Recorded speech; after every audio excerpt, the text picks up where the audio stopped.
አንዳንድ ጊዜ ሰይጣን ምን ሊለን ይችላል? እንዲህ ሆኜ ረክሼ የጸሎት መጽሐፌን አልነካውም፣ እንዲህ ባረኩበት እጄ እንዲህ በልኮ። የእግዚአብሔር ቤተሰቦች ያለ እግዚአብሔር ጉልበት ካለንበት ኃጢአትን መውጣት አንችልም። እንዲያውም ካደፍን ነው ቤተክርስቲያን መምጣት ያለብን። ልንነጻ ነው የምንመጣ። የተወደዳችሁ ምዕመናን፣ በጨነቃችሁ ጊዜ መዝሙረ ዳዊትን በጣም ውደዱ። ሰው ስልክ ደውሎ ቢያስፈራራችሁ፣ ሰው በስልክ ቢሰድባችሁ፣ ያመናችሁት ቢከዳችሁ፣ አደጋ ወደ እናንተ እየመጣ እንደሆነ ብትሰሙ ከዳዊት መዝሙር አንድ አውጥታችሁ አነቡ። ወደ እግዚአብሔር ለመሄድ ከየት ልጀምር ካላችሁኝ ጸልዩ። መንፈሳዊ ሕይወት ከየት እንደምጀምር ግራ ገብቶኛል ካላችሁ መንፈሳዊ ሕይወት መጽሐፍ ቅዱስ ሂድና አጥኑ ወይም እንደዚህ አድርጉ ወይም እንደዚህ አይደለም። መንፈሳዊ ሕይወት መጀመሪያ ከጸሎት ጀምሮ መጠጊያ ማድረግ ያለብን እግዚአብሔርን ነው። የዘመን ጉዳይ እንጂ ማንም ሰው ከእግዚአብሔር ተለይቶ የተጠጋበት አምባ ሁሉ አይረባውም፣ አይጠቅመውም። የእግዚአብሔር ስም ከተጫናት ጠጠርም ኃይል አላት። እግዚአብሔር ከሌለው ግን ሰይፍም ያስገድል።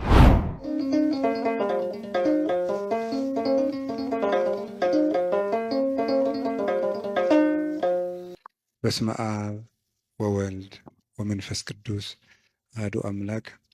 በስመ አብ ወወልድ ወመንፈስ ቅዱስ አሐዱ አምላክ።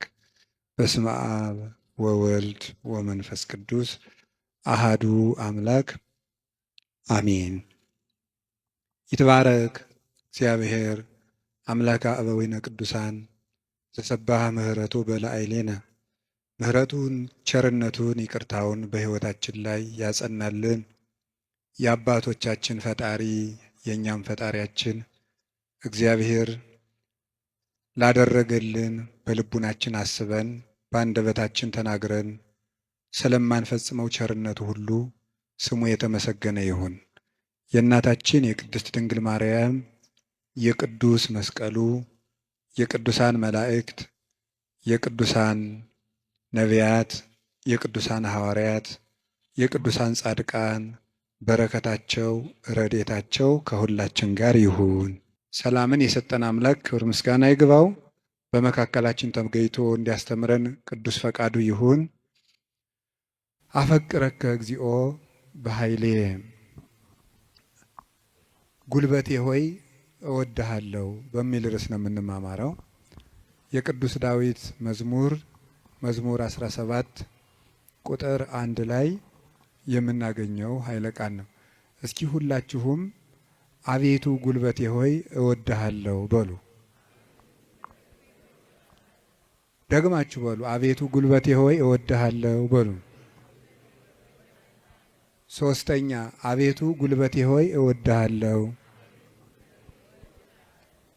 እሺ፣ መዝሙር 17 ቁጥር 1 ላይ ቅዱስ ዳዊት የተናገረው ኃይለ ቃል ነው። ሁላችሁም እንደምታውቁት ቅዱስ ዳዊት የእግዚአብሔር ፍጹም ወዳጅ ነው። በንባው የሚታወቅ አባት ነው።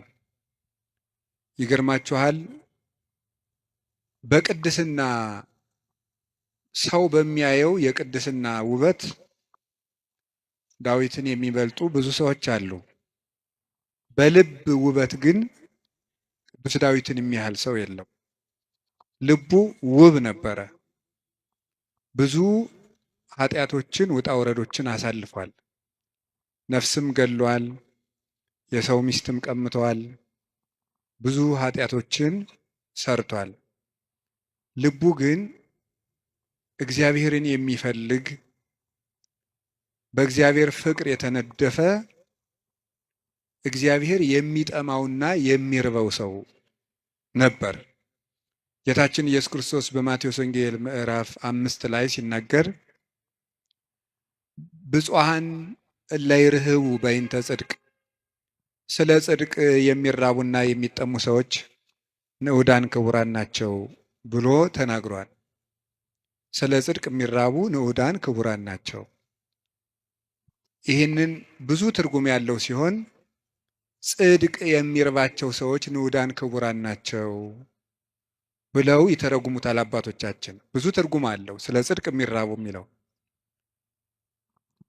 ካለ እንጀራቸው ቆርሰው አጉርሰው ካለ ልብሳቸው ቀደው አልብሰው መንግሥተ ሰማያትን ለመዋጀት እነሱ ጦም እያደሩ ለወንድማቸው ለእህታቸው ረሃብ ቤዛ የሚሆኑ እነዚህ ንዑዳን ክቡራን ናቸው፣ ብፁዓን ናቸው። ሰውነታቸውን ለመግታት ቀንሰው ከፍለው በመመገብ እየጾሙ የሚራቡ ንዑዳን ክቡራን ናቸው። የእግዚአብሔርን ቃል እማር አስተምር ብለው የሚራቡ የሚጠሙ ንዑዳን ክቡራን ናቸው። ስለ መንግሥተ ሰማያት ብለው የሚራቡ የሚጠሙ ብፁዓን ናቸው። ከኃጢአት ውሃ የሚጠሙም ንዑዳን ክቡራን ናቸው። ከኃጢአት እንጀራ የተራቡም ከዚያ ነፃ የሆነ ሰውነት ያላቸው ንዑዳን ክቡራን ናቸው።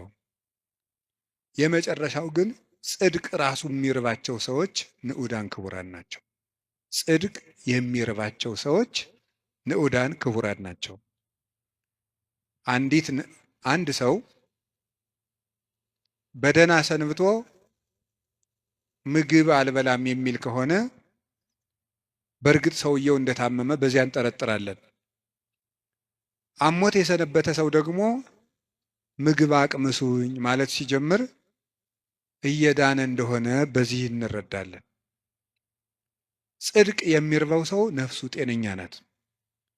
እግዚአብሔር የሚርበው ቃለ እግዚአብሔር የሚርበው ማስቀደስ የሚርበው ኪዳን ማድረስ የሚርበው መጸለይ ግዴታ ሆኖበት ሳይሆን ርቦት የሚጸልይ ጠምቶት የሚጸልይ እግዚአብሔርን ፊቱን የማየት ረሃብ ያለበት የእግዚአብሔርን ፊት የማየት ጥማት ያለበት እሱ ብፁዕ ነው ማለቱ ነበር ጌታ።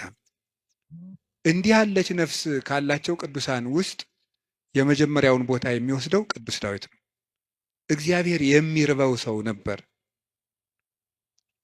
እንዲህ ብሎ እንደተናገረ ሐሰስኩ ገጸከ ገጸ ዚአከ አሐሰስ እግዚኦ ኢትሚት ገጸከ ምኔ። አቤቱ ፊትህን እሻለሁ፣ አቤቱ ፊትህን ከኔ አትመልስ። አቤቱ ፊትህን እፈልጋለሁ፣ ከባሪያህም ተቆጥተህ አትራቅ። ኃጢአቴ ክፉ ቢሆንም እንኳን በኃጢአቴ ተቆጥተህ አትራቀኝ፣ ፈጣሪ ቸል አትበለኝ እያለ የእግዚአብሔር ፊት ይርበው ነበር። ወከመ ያፈቅር ኃየል ሀበ አንቅዕተ ማያት ከማሁ ታፈቅር ነፍሴ ሀበ እግዚአብሔር አምላኬ። ዋልያ ወደ ውሃ እንደሚናፍቅ ሰውነቴ እግዚአብሔርን ተጠማች። ሲሳዬ ኮነኒ አንብዕየ የፈጣሪን ፊት ያለው ብዬ የማለቅሰው እንባዬም ምግብ ሆነኝ። ወተሐውከት እማት ዓይኔ ይላል በሌላው ዓይኖቼ ያንተን ፍርድ ከመፍራትና ፍቅርህን ከመፈለግ የተነሳ እንደ ተቆጡት ልጅ ብክን ብክን አሉ። ወአራስኩ ምስካቤ ወበአንባዬ አራስኩ ምስካቤ በእንባዬም አልጋዬን ምንጣፌን አርሰዋለሁ ያለ ይናገራል። በሌላኛው የመዝሙር ክፍሉ ደግሞ አምላኬ አምላኬ እገይስ ሀቤከ ፈጣሪ ሁልጊዜ በእግረ ልቡና ወደ አንተ ገሰግሳለሁ። ጸማት ነፍሴ ለከ ሰውነቴ አንተን ተጠማች። ማይዜ እበጽሕ ወእሬይ ገጾ ለአምላኬ ደርሼ የፈጣሪን ፊት የማየው መቼ ነው ይላል። እስከ ማይዜኑ ጊዜው ተረሳአኒ ለግሙራ አቤቱ ፈጣሪ እስከ መቼ ትዘነጋኛለህ? ደክማ አይንቴ እንዘይብላ ማይዜ ትመጽእ ሀቤ ዓይኖቼ መቼ ወደ እኔ ትመጣለህ እያሉ አንተን በመጠባበቅ ፈዘዙ፣ ደከሙ። ማይዜ ትመጽእ ሀቤ ወደ እኔ የምትመጣ መቼ ነው? ወአሐውር በየዋህተ ልቤ ማእከለ ቤቴ አንተን በመጠበቅ በልቡና ቅንነት ጸንቼ እጠብቅሃለሁ። እግዚአብሔር እድል ፈንታዬ ጽዋ ተርታዬ ነው። ያለ እግዚአብሔር ምግቡ፣ እግዚአብሔር ልብሱ፣ እግዚአብሔር መጠጡ ነበር። ፈጣሪ ወበምስካቤኒ እዜከረከ፣ ሳንቀላፋም አንተን እያሰብኩ አንቀላፋለሁ፣ በመኝታዬም አስብሃለሁ። ፈጣሪ አንተ ብከ ተገደፍኩ እማሕፀን፣ በእናቴ ማህፀን በአንተ አምኜ ተጣልኩኝ። አንተ አምላኬ እምከርሰ አምላኬ፣ ፈጣሪ በእናቴ ማህፀን ሳለሁ አንተ አምላኬ ነህ። እናቴ የበላችው ተጭኖ የጠጣችው አንዝዞ እንዳይገለኝ የጠበቅከኝ ከእናቴ ማህፀን ጀምሮ አባቴና እናቴ የእውነተኛ ረዳቴ መጠጊያዬ አንተ እግዚአብሔር ነህ። እግዚአብሔር ብርሃኔና መድኃኒቴ ነው። እግዚአብሔር ያበርሊተ፣ እግዚአብሔር ብርሃኔ መድኃኒቴ ነው። ምን ያስፈራኛል? እግዚአብሔር ምእመና ለሕይወቴ ወምንትኑ ያደነግጸኒ፣ እግዚአብሔር የሕይወቴ መታመኛዋ ነው። ምን ያስደነግጠኛል? እመኒ ሮዱን ይጸባይት ወመኒ ጸባአኒ ተአይን፣ እየፈራሃኒ ልቤ፣ ሀገር ተነስቶ በእኔ ላይ ቢከበኝ ልቤ አይደነግጥብኝም፣ በእግዚአብሔር እታመናለሁ እና። ወምስካየ ውእቱ አምላኩ ለያዕቆብ፣ የያዕቆብ ፈጣሪ መጠጊያችን ነው። ወበይንተ ዘይንፈርህ ለማድለቅለቀት ምድር ወለመኒ ፈለሱ አድባር ውስተ ልበ ባሕር። ስለዚህ ተራሮች እየተነሱ ወደ ባህር ልብ ቢወረወሩ እግዚአብሔር መጠጊያችን ነውና አንፈራም ያለ እግዚአብሔርን የቀመሰ ሰው ነበር ቅዱስ ዳዊት። ጣዕሙን ቅረቡ ሀቤሁ ወያበርህ ለክሙ፣ ወደ እሱ ቅረቡ ብርሃነ ረድኤቱን ያበራላችኋል። ጣዕሙ ታይምሩ ከመሄር እግዚአብሔር፣ እግዚአብሔር ፍጹም ቸር እንደሆነ ቅመሱ። እግዚአብሔርን ከመውደዱ የተነሳ ቅዱስ ዳዊት አሐተ ሰአልክዎ ለእግዚአብሔር፣ እግዚአብሔርን አንዲት ነገር ለመልኩት ወኪሐስስ፣ እሷንም እሻለሁ። እግዚአብሔርን ደስ የሚያሰኘውን ነገር አውቅ ዘንድ በቤተ መቅደሱም አገለግለው ዘንድ። ቅዱስ ዳዊት እግዚአብሔርን ከመውደዱ የተነሳ ለእግዚአብሔር ልጅ ብቻ ሳይሆን ጉድፍ ሆኖ መጣልን ሳይቀር ይወድ ነበር። ጥቀ ፍቁር አብያቲከ እግዚኦ እግዚእ ኃያላን፣ ተፈሳሐት ነፍሴ በአፍቅሮ አይጻዳቲከ። የኃያላን መላእክት ፈጣሪ እግዚአብሔር ሆይ ማደሪያዎችህ ቤተ መቅደሶችህ እንደምን የተወደዱ ናቸው። ሰውነቴ ቤተ መቅደስን በመውደድ ደስ አላት። አብደርኩ እትገደፍ ውስተ ቤተ እግዚአብሔር ምንበር ውስተ ቤተ ኃጥአን፣ በኃጥአን ድንኳን ቤት አዳራሽ ተመችቶኝ ከሚኖር በእግዚአብሔር ቤት ብጣል እንኳ ደስ ይለኛል ይላል ቅዱስ ዳዊት። እግዚአብሔርን አመስግኖ የማያልቅበት ነው። በተስፋ ባሕቲትከ አኅደርከኒ፣ በአንተ አለኝታ አንተ ብቻ ባለኝታ አሳደርከኝ። በአንተ አምኜ እሰክም ወነውም፣ ዓይኖቼንም በአንተ አምኜ ከድናቸዋለሁ። ስነሳም አንተን አምኜ እነሳለሁ እያለ ልቡን በእግዚአብሔር የጣለ እግዚአብሔርን የሚወድ ሰው፣ የእግዚአብሔር ልብ የፈሰሰለት ሰው ነበረ። እንደ አባት ሲቆጣው ብክን ብሎ የሚደነግጥ፣ በፍቅሩ የተነደፈ ርኅሩህ፣ ጠላቶቹንም ስለ እግዚአብሔር ብሎ የሚወድ የጌታችን የኢየሱስ ክርስቶስ ወንጌል ምልክት የነበረ አባት ነው ቅዱስ ዳዊት። ለዚህ ነው የዳዊት መዝሙር በተዘመረበት አጋንንት የሚደነግጡት፣ ልብ ሰላም የሚያገኘው። ስለዚህ የተወደዳችሁ ምዕመናን በጨነቃችሁ ጊዜ መዝሙረ ዳዊትን በጣም ውደዱት። እኔ ማስተማር ከጀመርኩ ጀምሮ ስለ መዝሙረ ዳዊት ነው የምናገረው። ልክ እናንተ እንደምትጨነቁት እኛም እኮ ይጨንቀናል። እኛም የምንጨነቅበት ጊዜ አለ። እናንተ ኃጢአት እንደምትሰሩ እኛም እንሰራለን። በተጨነቅን ጊዜ ግን የምናርፈው ከዳዊት መዝሙር አንዱን በመዘመር ነው። እንዲያውም እናንተ ጥሩዎች ናችሁ፣ እድለኞች ናችሁ። እናንተ ቢጨንቃችሁ ወደ አንድ ቄስ ሄዳችሁ ትናዘዛላችሁ። ቄስ ሲጨንቀው ግን ወደ ማን ይሄዳል? ጳጳሱ ቢጨንቃቸው ከፓትርያርኩ ይሄዳሉ። ፓትርያርኩ ቢጨንቃቸው የት ይሄዳሉ? በወንበር መቀመጥ ዕዳ ነው። አባት መሆን ሌላውን አጽናንቶ ራስ መጽናኛ ደግሞ ይቸግራል። የዚያን ጊዜ መጽናኛ የቅዱስ ዳዊት መዝሙር ነው እና ያልሆነ ሰው ስልክ ቢደውልላችሁ ማለት ሰው ስልክ ደውሎ ቢያስፈራራችሁ፣ ሰው በስልክ ቢሰድባችሁ፣ ያመናችሁት ቢከዳችሁ፣ አደጋ ወደ እናንተ እየመጣ እንደሆነ ብትሰሙ ከዳዊት መዝሙር አንድ አውጥታችሁ አንብቡ። እዚህ የመጣችሁት ለሕክምና ነው እንጂ እንደ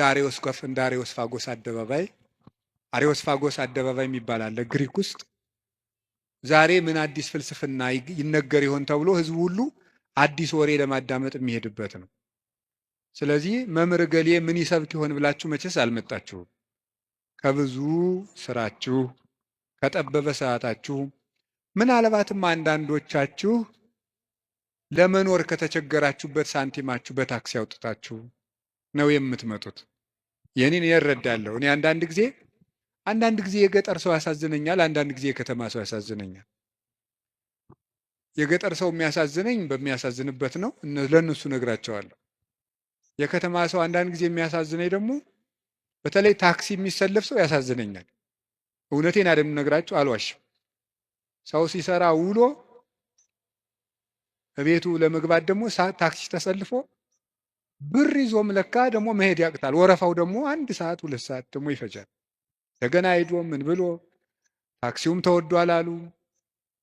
ከዛችሁ እኔ በታምር ነው ሰው የሚኖረው፣ በታምር ነው ካልሰረቃችሁ በቀር በታምር ነው እየኖራችሁ ያላችሁ፣ አንዳንዱን ማለት ነው። እና በዚህ ሁሉ ነገር መሀል የመጣችሁት ለሕክምና ነው። ሊታከም የሄደ ሰው የታዘዘለትን መድኃኒት ሲውጥ ነው ድህነት የሚያገኘው። አሁን የምነግራችሁን ነገር አድርጉት፣ እረፍት ታገኛላችሁ። በተጨነቃችሁ ጊዜ ሞባይላችሁን ከፍታችሁ የሆነ ነገር ወደ ማዳመጥ አትሂዱ። መዝሙረ ዳዊት መኪና ያላችሁ ሰዎች ካላችሁ መኪናችሁ ውስጥ እቤት እንዳለ ሁሉ መኪናችሁ ውስጥ ራሱ አንዱን ችሎ የማይወርድ አንድ መዝሙረ ዳዊት ቢኖራችሁ ጥሩ ነው። የሆነ ወረፋ እንኳን እስከምትጠብቁ የነዳጅ ወረፋም ሊሆን ይችላል አላውቅም።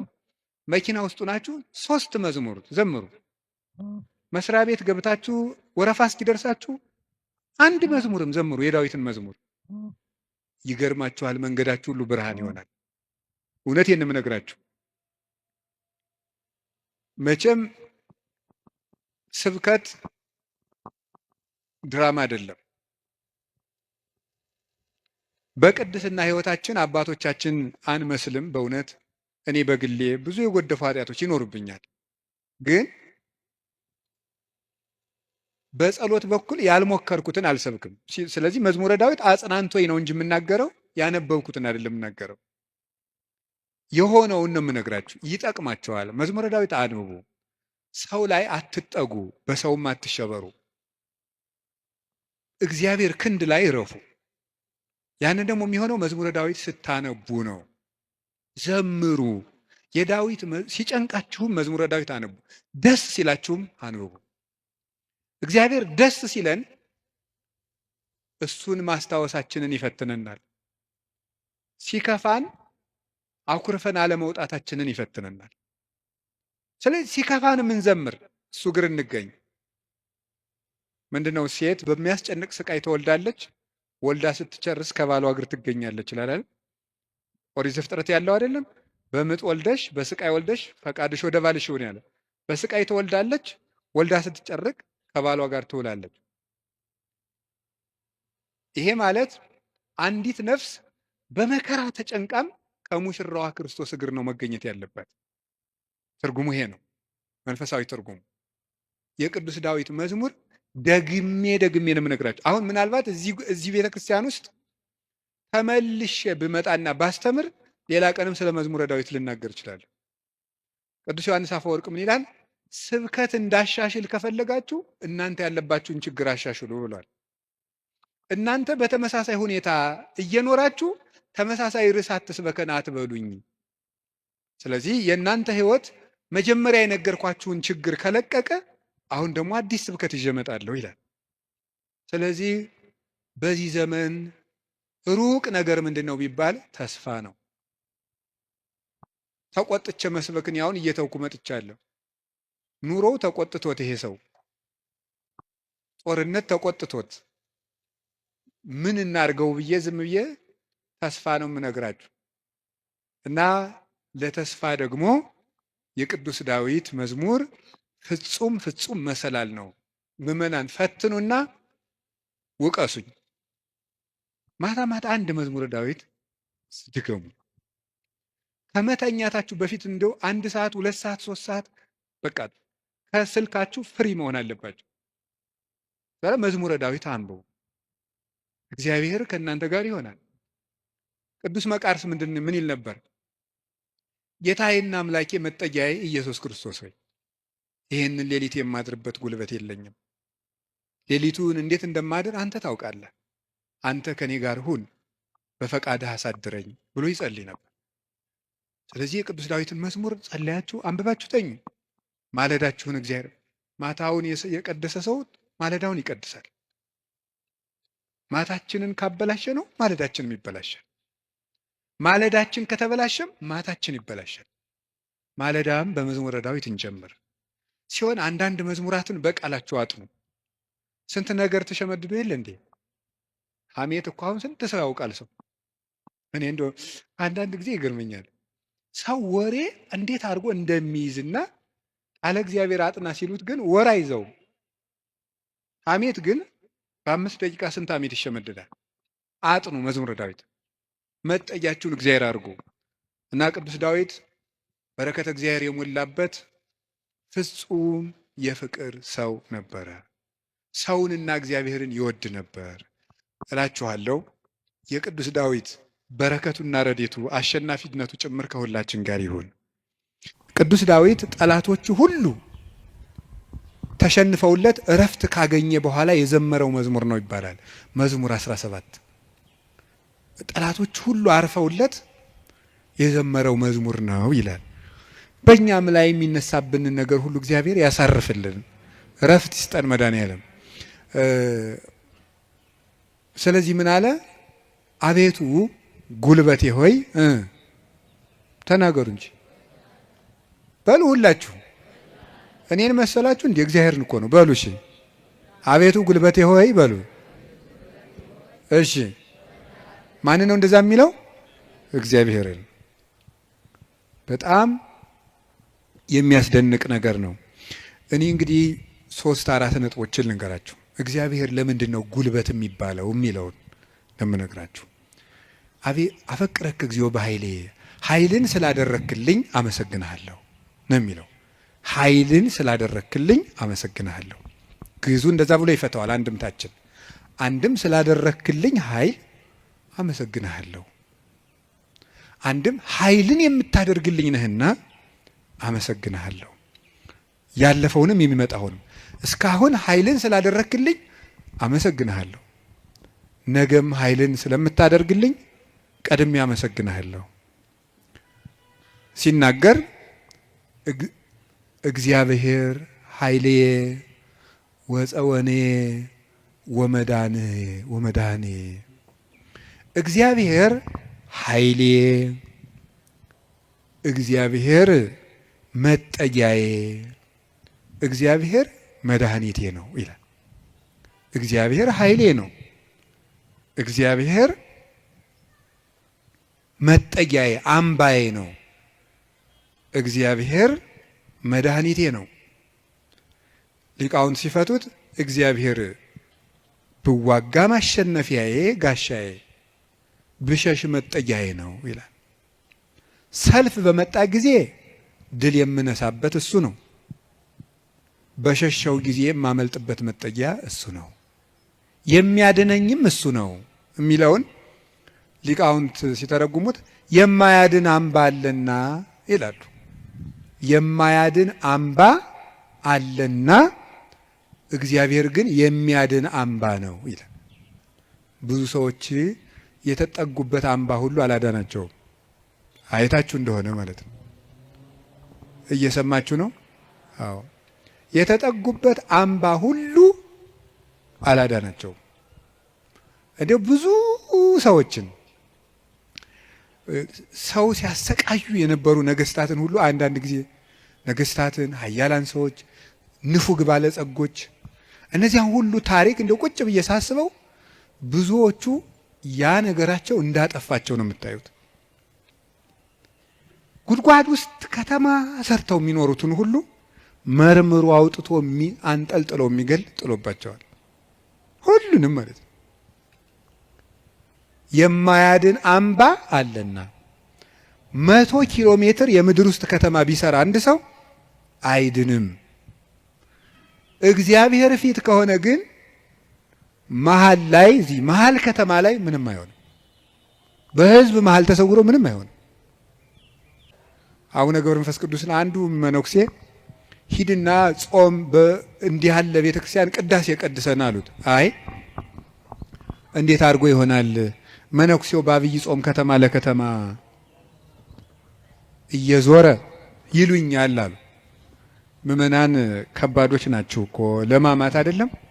እኔ ግን ምእመናን አንድ ነገር መናገር እፈልጋለሁ። እሱ ምንድን ነው? እኔ አሁን እግዚአብሔር ጸሎታችን አልሰማን ያለ የሚመስለን በካህናት ላይ ያላችሁ እምነት እየቀነሰ ስለመጣ ነው። እውነት ነው፣ እኛ ኃጢአት እንሰራለን። ግን ኃጢአታችን ለራሳችን ትታችሁት እናንተ በእግዚአብሔር ብታምኑ ትጠቀሙ ነበር። ግን ነውር ለቃሚ ሆናችኋል። ከዚያ የተነሳ አትጠቀሙ። ጉልበታችን መምጣት ያለበት ወደ እግዚአብሔር ነው። እንድንጠቀም መጠጊያ ማድረግ ያለብን እግዚአብሔርን ነው። የዘመን ጉዳይ እንጂ ማንም ሰው ከእግዚአብሔር ተለይቶ የተጠጋበት አምባ ሁሉ አይረባውም፣ አይጠቅመውም። ከእግዚአብሔር የተጠጋ ግን ይኸው ኤልዛቤልን ታውቋታላችሁ አይደለም? ናቡቴን እንደዚያ አድርጋ አስገድላ፣ እሷ ግን በግንብ የተሰራ ምርጥ ቤት በዘመኑ ድንጋይ ተወርሮ የማይፈነቅለው ቤት በሙሉ ሰርታ፣ ሰረገላ የማይገባበት ቤት ፈርሳ፣ ቤት ሰርታ፣ በጦር የማይወጋ ቤት ሰርታ፣ ይገርማችኋል፣ ገለው አውጥተው በመስኮት ነው እንዲያውም ጎትተው የጣሏት። ደሟንም ውሻ ነው የላሰው። መጽሐፍ ቅዱስ ይናገራል። ይሄ የሚያድን አምባ እግዚአብሔር ነው። የሀብት አምባም አያድንም፣ የዘመድ አምባም አያድንም፣ የጦር የሰረገላ አምባም አያድንም።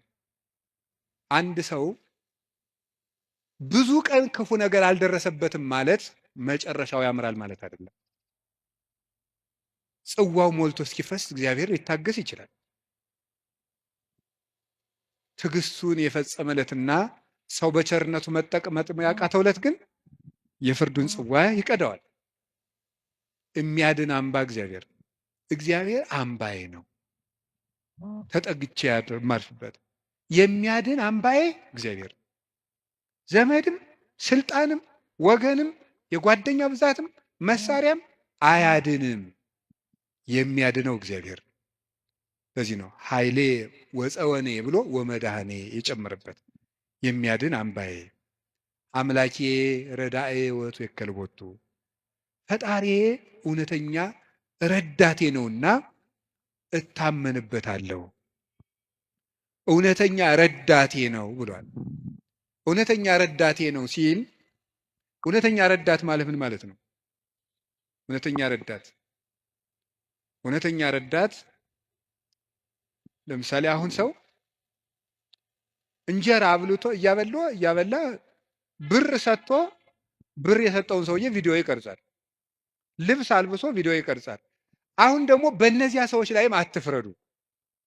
እንደዚህ ስላችሁ አንድ ሰውዬ ነበር የቅዱስ ዮሐንስ አፈወርቅን ሂዶ እንዲህ ያለው፣ መምህር ሆይ ምጽዋት መመጽወት እወዳለሁ፣ ስመመጸውት ደግሞ ስመሰገን ደስ ይለኛል።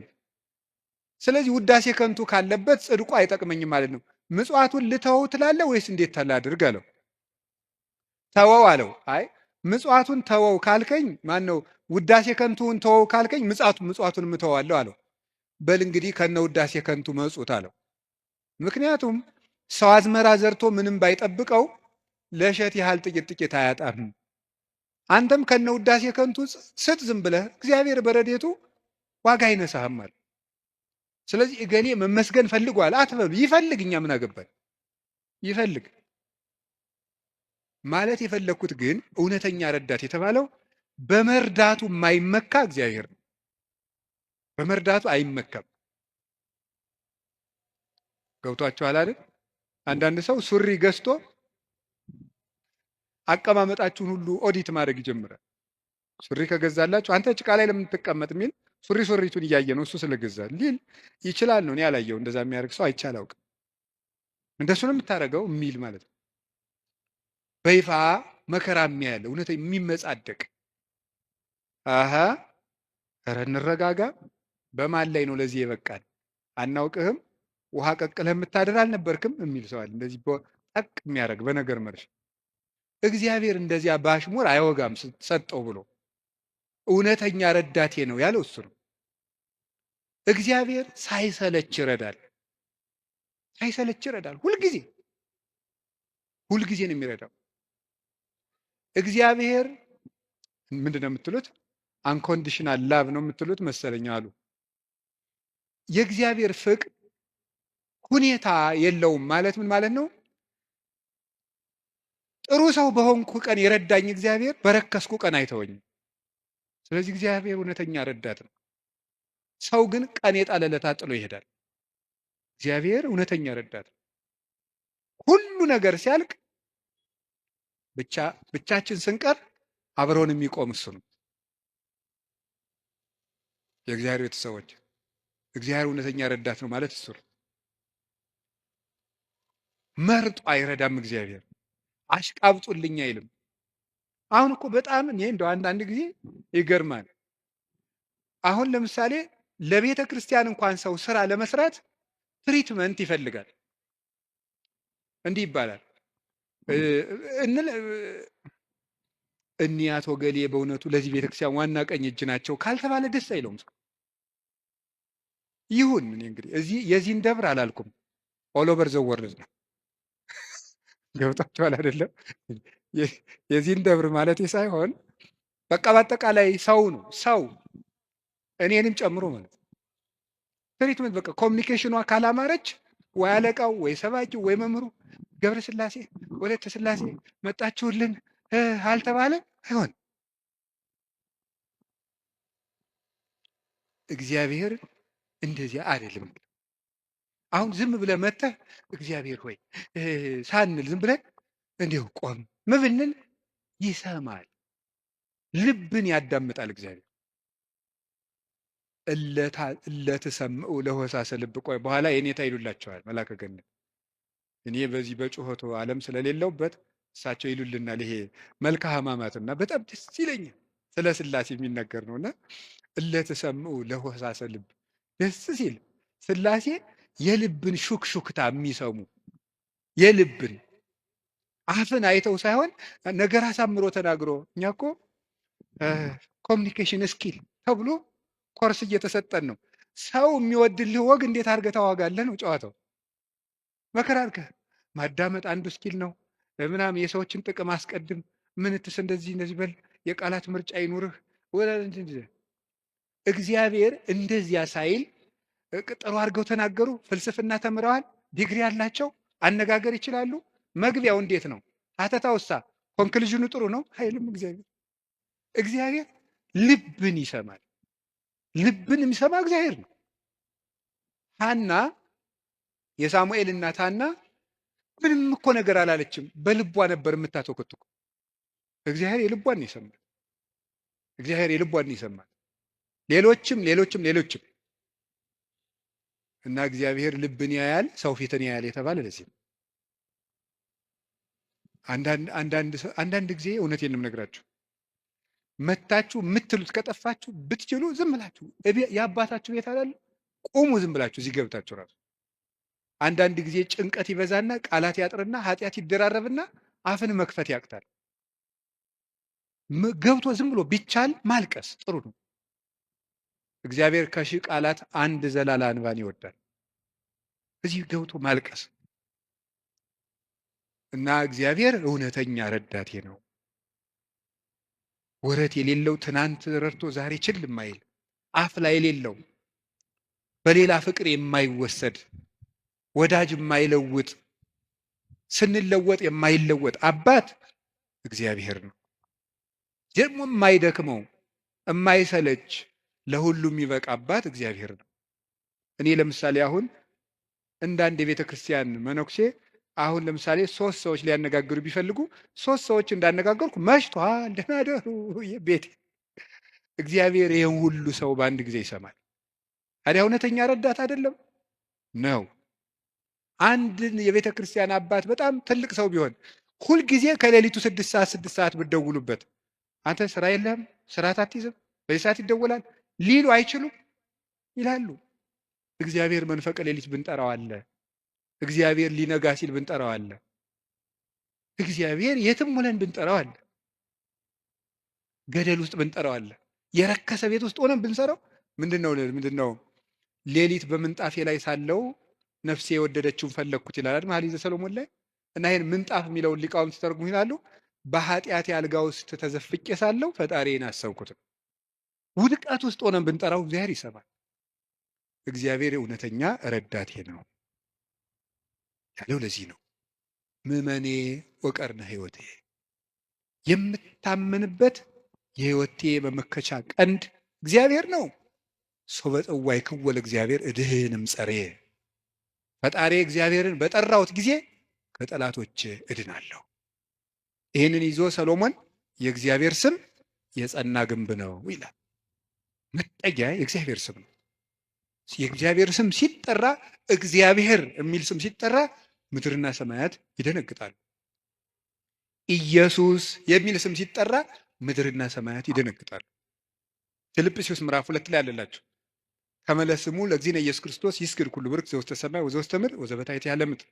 ለኢየሱስ ክርስቶስ ስም በሰማይና በምድር ከሰማይ በላይና ከምድር በታች ያለ ጉልበት ሁሉ ሊንበረከክ ይገባል። ለአንድ መነኩሴ ገዳም ሲገባ ከሚሰጠው ትምህርት አንዱ የኢየሱስ ክርስቶስን ስም መላልሰ መጥራትን አታቋርጥ ነው የሚባለው። የኢየሱስ ክርስቶስን ስም ኢየሱስ ክርስቶስ ጌታዬ ኢየሱስ ክርስቶስ ሆይ ማረኝ ብዙ ቀን እናገራለሁ። እንዲህ ኢየሱስ ክርስቶስ የሚለው ስም ዝም ብሎ የሚቀር ስም አይደለም። ዲያብሎስ የሚፈራው ኢየሱስ የሚለውን ገና ሳይጨርሰው ቅዱስ እንጦንስ ነበር የከበቡት አጋንንት የተበተኑት። በገድለ ቅዱስ እንጦንስ እንደተጻፈ ክርስቶስ ኢየሱስ አማኑኤል እግዚአብሔር ብሎ መጥራት ዝም ብሎ አይደለም። በፍቅር ጥሩት፣ ጉልበት ይሆናቸዋል። ስለዚህ ጉልበቴ ሆይ እወድሃለሁ ያለው ከዚህ የተነሳ ነው። የእግዚአብሔርን ስም በጠራሁት ጊዜ ከጠላቶች እድናለሁ። ፈሪ አትሁኑ፣ ጠንቋይ አትሁኑ። ውሸታም ነው ጠንቋይ፣ አትፍሩ። ምናልባት እደግምባችኋለሁ ምናምን ቢል ምንም አትፍሩ። አሁን ይሄ ድሮማ ምን ያደርገ ይሄ ጠንቋዩ ሁሉ ጨው በቂጣ ቅቤና በርበሬ አንድ ላይ ሆኖ በገጠር በነገራችሁ ላይ ጨው የሚባል በርበሬ ነው እና በጣም ይገርማል። እና በጨው እንጀራ በላው ካልክ ሳልት አይደለም እንትን ነው በርበሬ ነው። እና በጨውና በቅቤ የተቀብቶ ቂጣ ያንን ያዞሩና አጋንንቱ ምናምን ብለው ደጋሞ ቱቱቱቱ ብለው መንገድ ላይ በቃ እያማተበ መብላት ቄስ ተማሪ ተመስገን እያሉ በስመ አብ ወወልድ ወመንፈስ ቅዱስ ግጥም አድርጎ የሰይጣን እንጀራ የለውም። ማን አባቱ ነው ለሰይጣን እንጀራ የሰጠው? ይቅርፋታም ድሃ ምንም የለውም። ማምላክ ሰይጣን ደግሞ የት አባቱ ነው እንጀራ ያለው? ደግሞ እሱ መቼ የቆፈረውን መቼ የፈጠረውን እንጀራ ነው። እንጀራን ለሰይጣን አትስጡ። ለምንም አትስጡ። አትደንግጡ። በእስራኤል ላይ ጥንቆላ በያዕቆብ ላይ ሟርት አይሰራም አይደለም የሚለው የእግዚአብሔር መጽሐፍ እንደዚህ ነው። የእግዚአብሔር ስም የጸና ግንብ ነው። እኔ ሁልጊዜ እናገራለሁ። የካህናት ስልጠና ስሰጥም እናገራለሁ። ምናልባት ድግምት የሚችል ሰው ካለ ጀግና እለዋለሁ፣ ይድገምብኝ ብዬ አውቃለሁ። አሁንም ይቻላል። እንደ ወንድ የሆነ ጀግና በዓለም አለ የተባለ ጠንቋይ ይድገምብኝ ብዬ አውቃለሁ። ይኸው አሁንም የምትሰሙ ካላችሁ ድገሙብኝ። እኔ በጌታችን በመድኃኒታችን በኢየሱስ ክርስቶስ ስም ፍጹም አምናለሁ። ምግባሬ ከሰው ድሃ ልሆን ይችላል። በክርስቶስ ስም ግን ቀልድ የለም። ስሙን በስመ አብ ወወልድ ወመንፈስ ቅዱስ በጠራሁት ጊዜ ውዬ ባድር አንዳች እንደማይዞረኝ አምናለሁ። እውነቴን ልነግራችሁ። አሁን እኔ ሰው በጫማ ይደገምበታል በምናምን ይችላል። እኔ ጫማዬን ትቼው ነው የምመጣው፣ ውጭ ትቼው ነው የምገባ። መድገም ይቻላል። 4 ነጥብ። ምንም አልሆነም። እናቱ ድንግል ማርያም ለእኔ መጠጊያዬ ናት። በእናትነቷ ምንም ቢሆን ከእሷ አቅፍ እጠጋለሁ። እንደዛ ከሆነ ደግሞ ምንም ልሆን አልችልም። ስለዚህ አባ ጊዮርጊስ የተናገረው ሁልጊዜ የምወደው ቃል አለ። ለመኮነ ሰማይ መድሄ ወምድርኒ ማይረጸ እመተጣበቁ ለሐሪጾቴ ምንተ እንከ ይረስዩኒ ለማ አንቲ ምስሌ። ሰማይ መጅ ምድር ወፍጮ ሆነው አጣብቀው ቢፈጩኝ አንቺ ከኔ ጋር ከሆንሽ ምን እሆናለሁ?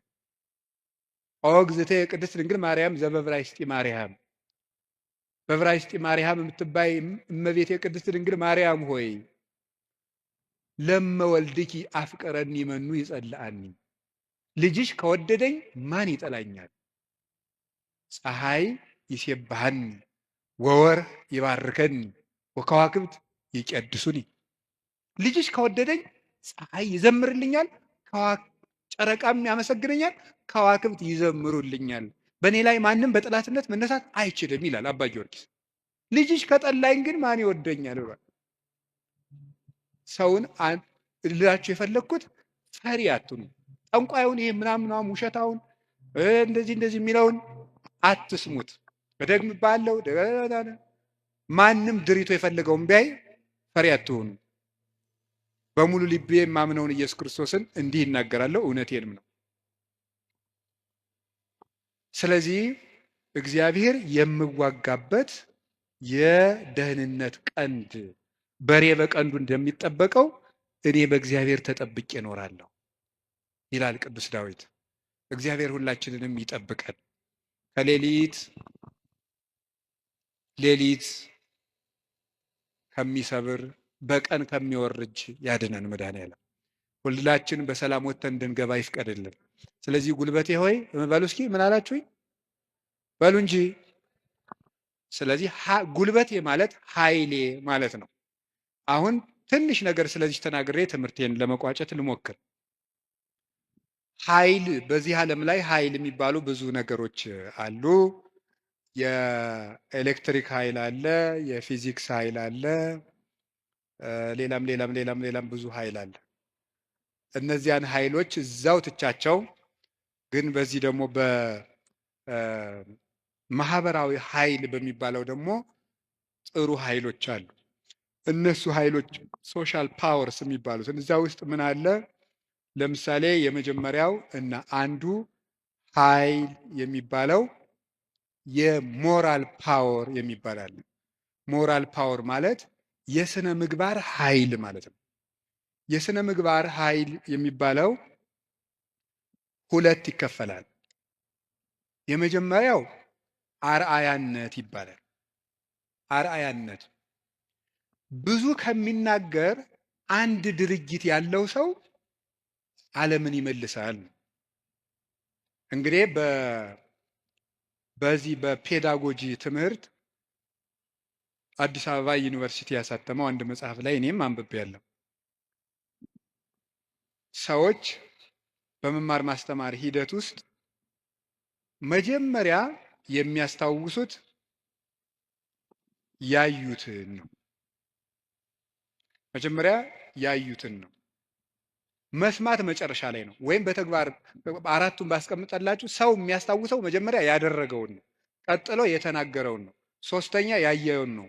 አራተኛ የመጨረሻ ደረጃ የሚወጣው ሰው የሚያስታውሰው የሰማውን ነው። ከዝቅተኛ ወደ ከፍተኛ በወስዳችሁ ደግሞ ሰው የሚያስታውሰው የሰማው ነው። በዝቅተኛ ደረጃ የሚያስታውሰው የሰማውን ነው። ቀጥሎ ከሰማው ይልቅ ያየውን አይረሳም። ካየው ይልቅ የተናገረውን አይረሳም። ከተናገረው ይልቅ ያደረገውን አይረሳም የሰው ልጅ። ስለዚህ ሰውን ብዙ ከምትነግረው አሳየውን። አርአያነት ገዢ ነው እና በዓለም ላይ ትልቅ ተጽዕኖ አሳዳሪ ኃያላን ሰዎች የሚባሉት የሚያደርጉ ሰዎች ናቸው። በአርአያነት የሚያደርጉ የሚያስገድዱ ሰዎች ለጥቂት ቀን ሰው ፈርቶ ያገለግላቸዋል። አርአያ የሚሆኑ ሰዎች ግን የሰውን ልብ ሳይዋጉ ይገዛሉ ይባላል። አርአያ የሚሆኑ ሰዎች ዓለሙ ሁሉ ለምሳሌ አንድ ነገር እንገራችሁ። ቅዱስ እንጦንስን ታውቁታላችሁ አይደለም? ቅዱስ እንጦንስ ግብፅ ሲገባ አንድ መነኩሴ ነው። አሁን በኢትዮጵያ ብቻ ስንት 1,000 3,000 ገዳማት አይኖር ኢትዮጵያ ብቻ። ለምሳሌ እኔ የምኖርበት ገዳም ብቻ 300 መነኩሴ አለ። ስለዚህ ምን ማለት ነው? ተመልከታቸው። አንድ እንጦንስ አልተዋጋም። የፈላስፎች የንግግር ጥበብ የለውም። ስብከት አልሰበከም። በኑሮው ግን የግሪክ ፈላስፎችን ሁሉ ወደ በረሃ እየጠራ መነኩሴ ያደረጋቸው። የአርአያነት ኃይል ከንግግር ኃይልም ከጦርነት ኃይልም ይበልጣል ይባላል። በዛውም እንግዲህ ቢሮ የምትሰሩ ሰዎች ካላችሁ ሰውን ከምትቀጡት ይልቅ አርአያ ብትሆኑት ሰው ሁሉ ይገዛላችኋል ነው። ሰዓት የማታከብሪ ወዮልሽ፣ ሰዓት የማታከብር ወዮልህ ከማለት እርስዎ ሰዓት ቢያከብሩ ሰው ሁሉ ሰዓት ያከብራል እንደ ማለት ያለ ነው። አንድ ሁለተኛ ደግሞ ሪኒዋል ፓወር የሚባለው የመታደስ ኃይል ነው፣ ወይም የንስሐ ኃይል ነው። ኃይል የሚባለው ንስሐ ገብቶ የመለወጥ ኃይል። ከክፋት የተመለሱ ሰዎች በዓለም ላይ ተጽዕኖ የማሳደር ኃይል አላቸው። ለምሳሌ ቅዱስ ጳውሎስ ምንድን ነው የሚለው? ዘአነ ቀዳሚሆሙ ለኃጥአን አይደለም የሚለው? እኔ መጀመሪያቸው የምሆን ኃጥአንን ከኔ ጀምሮ የእግዚአብሔር ፈቃድ ለሰዎች ሁሉ እንዲድኑ ነው ነበር ያለው። ስለዚህ ንስሐ የገቡ ሰዎች በዓለም ላይ ተጽዕኖ ይፈጥራሉ። ቅዱስ ጳውሎስ የመጀመሪያው፣ ቅዱስ ጴጥሮስ፣ ማርያም ግብፃዊት፣ ሙሴ ጸሊም የግብፅ ገዳማትን በሙሉ መዓዛው በሙሉ ያወዳል።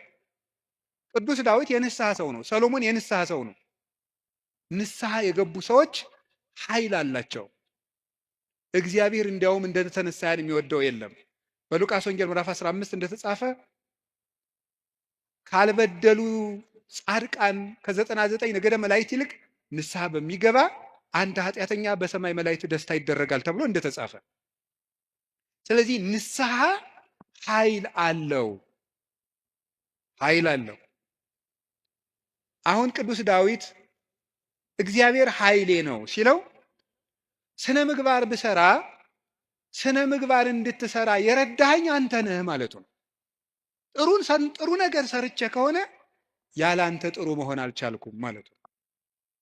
ጥሩ መሆንም የሚገኘው በእግዚአብሔር ነው። እግዚአብሔር ከተማን ካልጠበቀ ጠባቂዎች በከንቱ ይደክማሉ፣ እግዚአብሔር ቤትን ካልሰራ ሰራተኞች በከንቱ ይደክማሉ የሚለው ሲተረጎም አባቶቻችን ሲተረጉሙት ቤትን ካልሰራ ሰራተኞች በከንቱ ይደክማሉ የሚለው ሲተረጉሙት እግዚአብሔር ምግባረ ቤትን ካልሰራ፣ እግዚአብሔር ሀገረ ምግባርን ካልሰራ፣ እግዚአብሔር ሰውነትን ካልጠበቀ በንጽህናው ሰው መጠበቅ አይችልም። በገዛ ራሱ ሰው ራሱን መጠበቅ አይችልም እግዚአብሔር ካልጠበቀ። ስለዚህ መልካም ለመሆኔም አንተው ነህ ማለት ነው። ጥሩ ሰው መሆን የቻልኩት አንተ ረድተኸኝ ነው ማለት ነው። በንስሐ እንድነሳ ያበቃኸኝም አንተ ነህ። ከወደቅኩበት ጉድጓድ አውጥተህ ግን ሰው አድርገህ በሰው መሃል ያቆምከኝ አንተ ነህ ሲል የንስሐን ኃይል አንስቶ ተናገረ። ከቃሉ ጋር ናችሁ? ከቃሉ ጋር ናችሁ? እግዚአብሔር ከሁላችን ጋር ይሁን። ብዙ ንስሐ የገቡ ኃጥአን እንግዲህ የዮሐንስ ወንጌል ምዕራፍ 12 ላይ ያቺ ሽቶ የቀባቸው ሴት አለች አይደለም? የሽቶ መዓዛ ቤቱን ሞላው ይላል። በጣም ሁልጊዜ ዓይኔን የሚስበኝ ንባብ ነው። የሽቶ መዓዛ ቤቱን ሞላ አይደለም? ሊቃውንት ሲተረጉሙት ቤት የተባለች ቤተ ክርስቲያን ናት። ክርስቶስ ያለበት ቤት ቤተ ክርስቲያን ናት። ክርስቶስ ያለበትን ቤት ያቺ ሴት ያመጣችው ሽቱ ሞላው ማለት ምን ማለት ይመስላችኋል? የአንዲት ንስሐ የገባች ነፍስ ዝናዋ፣ ስነ ምግባሯ ቤተ ክርስቲያንን ሞላ። አሳዳጁን ጳውሎስ አይደለም እንዴ ተነስተን ቅዳሴ ላይ ቅዱስ ሐዋርያ ጳውሎስ ሰናየ መልእክት ፈዋሴ ዱያን ዘነሳይከ አክሊለ ሰአል ወጸሊ በእንቲአነ ያድኅን ነፍሳተነ በብዛ ሳህሉ ወምሕረቱ በእንተ ስሙ ቅዱስ የሚባለው እኮ አሳዳጁ ጳውሎስ ነው። የዚያች ሴት ሽቶ ቤቱን ሞላው ማለት ንስሐ የገባች ነፍስ መዓዛ ቤተ ክርስቲያንን ይሞላል። ተዘከረነ ሳይባል ቅዳሴ ተቀድሶ ያውቃል? ሰምታችኋል? ይቀደሳል ነው አትሰሙ? ተዘከረነ ሳይባል ቅዳሴ ያልቃል? ስለዚህ የዚህ ወንበዴ መዓዛ ቤተክርስቲያንን አልሞላትም? ሞልቷታል፣ ሞልቷታል። በቀኝ በከመ ተዘከርኮ ለፈያታዊ ዘየማን በቀኝ የተሰቀለውን ወንበዴ እንዳሰብከው እኔንም አስበኝ። ሁልጊዜ የዚህ ወንበዴ መዓዛ ቤተክርስቲያንን ሞላት፣ ክርስቶስን ስለለበሰ። አዲያ ወንበዴን መልሶ በቤተ ክርስቲያን ዓመት ሙሉ ስሙ እንዲጠራ ላደረገ አምላክ አቤቱ ጉልበቴ ሆይ ንገሩኝ እወድሃለሁ መባል ይገባዋል። የኃጢአትን ሸክም ፈንቅዬ ወጥቼ በፊትህ እንድቆም ያደረከኝ አምላኬ ሆይ ጉልበቴ ሆይ እወድሃለሁ። የእግዚአብሔር ቤተሰቦች ያለ እግዚአብሔር ጉልበት ካለንበት ኃጢአትን መውጣት አንችልም። አንዳንድ ጊዜ ሰይጣን ምን ሊለን ይችላል? አይ እንዲሆኜ ረክሼ ቤተክርስቲያን አልሄድም፣ እንዲሆኜ ረክሼ የጸሎት መጽሐፌን አልነካውም፣ እንዲህ ባረኩበት እጄ እንዲህ በልኮ እንደ ይገርማቸዋል እኮ ጸሎተኛ ለመሆን ምን ያስፈልጋል ቢሏቸው አንድ አባት መጸለይ አሏቸዋል። ጸሎተኛ ለመሆን መፍትሄው ምንድን ነው? ንገሩኝ እንጂ መጸለይ ነው። ወደ እግዚአብሔር ቤት ለመምጣት መፍትሄው ምንድን ነው? ወደ እግዚአብሔር ቤት መምጣት በሉ እንጂ ንገሩኝ እንጂ ወደ እግዚአብሔር ቤት ለመምጣት መፍትሄው ምንድን ነው? ጥሩ ሰው ለመሆን መፍትሄው ምንድን ነው? ከነ ክፋታችን መምጣት። ምክንያቱሳ የዮሐንስ ወንጌል ምዕራፍ 7 ላይ ጌታ ምን ብሎ ነግሮናል? እኔ ውሃ ነኝ። እስኪ ውሃ በሉ። የተጠማ ቢኖር ወደ እኔ ይምጣ ሲል እኔ ምንድን ነኝ ማለቱ ነው። ስለዚህ ወደ ወንዝ የሚሄድ ንጹህ ሰው ነው ያደፈ ሰው ነው? ንገሩኝ። ያደፈ ሰው ነው። እንዲያውም ካደፍን ነው ቤተክርስቲያን መምጣት ያለብን። ልንነጻ ነው የምንመጣው። ውሃ የሚቀዳ የተጠማ ሰው ነው? የጠጥቶ የጨረሰ ሰው ነው? የተጠማ ሰው። እንግዲያውስ ክርስቶስ ለእኛ ለተጠማ ነው ያስፈልገን። ለደረቀ ዛፍ ውሃ እንደምናጠጣው እንዳይደርቅ እንደምናጠጣው ደረቅ ለሆነችው በረሃ ለሆነችው ነፍሳችን የሕይወት ውሃ ክርስቶስ ያስፈልገናል። ፍሬ ቢስ ለሆነው ቅጠል ብቻ ለሆነው ሰውነታችን የሕይወት ውሃ ክርስቶስ ያስፈልገናል። መምጣት የሚያስፈልገን ለእኛ ነው። ጉልበቴ ሆይ እወድሃለሁ የምንለው በእግዚአብሔር ጉልበት እንጂ ሰው በጥረቱ ብቻ ከኃጢአት ሊወጣ አይችልም። ምዕመናን እንደዛ ነው የምነግራችሁ። ክርስቶስ ካልጠራን በቀር እውርነታችን አይለቀንም። ማርያም መግደላዊት እኮ ጥርጥሩ እንደያዛት እንደው አትክልተኞች ወስደውት ይሆን እያለች በኋላዋ ማርያም ብሎ ድምፁን ሲያሰማት ነው ፊቷ የበራላት። መድኃኔዓለም ሲጠራን ነው ልባችን የሚበራው። እንዲጠራን ደግሞ ሁልጊዜ መምጣት አለብን። እሱ ጉልበት ሲወጠን ነው የሚወጣው። ቅዱስ ጴጥሮስ ወደ ውሃው ሲሰጥም አቤቱ እንዳልሰጥም አድነኝ አለው። ጌታ እጁን ሲልክለት ምዝዝ ብሎ ወጣ። ካለንበት ጉድጓድ የምንወጣው እግዚአብሔር ጉልበት ሲሆነን ነው። ጉልበቴ ሆይ እወድሃለሁ የምንለው ከዚህ የተነሳ ነው። የእውቀት ኃይል የሚባል አለ። እስቲ የእውቀት ኃይል በሉ ንገሩኝ እንጂ። ስለዚህ ቅድስና ለሰሩት ለእነ አቡነ ገብረ መንፈስ ቅዱስ ጉልበታቸው ማን ነው? ንገሩኝ እንጂ። አቤት አቡነ ገብረ መንፈስ ቅዱስ 562 ዓመት ምግብ ሳይበሉ ኑረዋል። ውሃ ሳይጠጡ ኑረዋል። እግዚአብሔር አስችሏቸዋል። ምንም ሳይበድሉ እንደ መልአክ ንጹሕ አእምሮ ነበራቸው እሳቸው። ስለዚህ ምን ብለው ይዘምራሉ? አቤቱ ጉልበቴ ሆይ። ደግሞ እኔና እናንተን የመሰሉ ሀጣንም ደግሞ አለው። ማርያም ግብፃዊት አለች። ኢየሩሳሌም ስትሄድ በግብፅ አመንዝራ ኢየሩሳሌም ስትሄድ ደግሞ የምታመነዝርባቸው ወንዶች ልታገኝ ነው ሄደችው። ሰዎች ኢየሩሳሌም ሊሳለሙ ሲሄዱ መርከቡ ውስጥ መሳፈሪያ ሳንቲም አልያዝኩም፣ ክፈይ፣ አልከፍልም፣ እኔ ከፍላለሁ እንዴ፣ ከፈለግ ከኔ ጋር ተኛ እያለች ሰውነቷን ለመርከብ ዋጋ የምትሸጥ ሰው ነበረች። እሷ ሰው ሁሉ ወደ መቅደሱ ሲገባ ደጅ ላይ ያለ ስዕል ግን እሷን ይገፋት ጀመር በኃይል። ቆማ ስታለቅስ የእመቤታችን ስዕል አየቻት። ወደ መሐሪው ልጅሽ ንገሪልኝ አለች።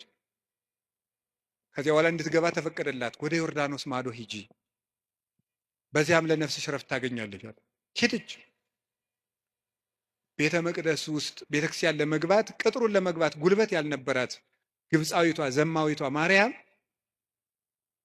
ክርስቶስ በምሕረት እጁ ከነካት በኋላ ግን ምን ሆነ? ቅዱስ ዞሲማስ ሲይዝ ከመሬት አንድ ክንድ ቆማ ስትጸልይ ነው ያገኘው።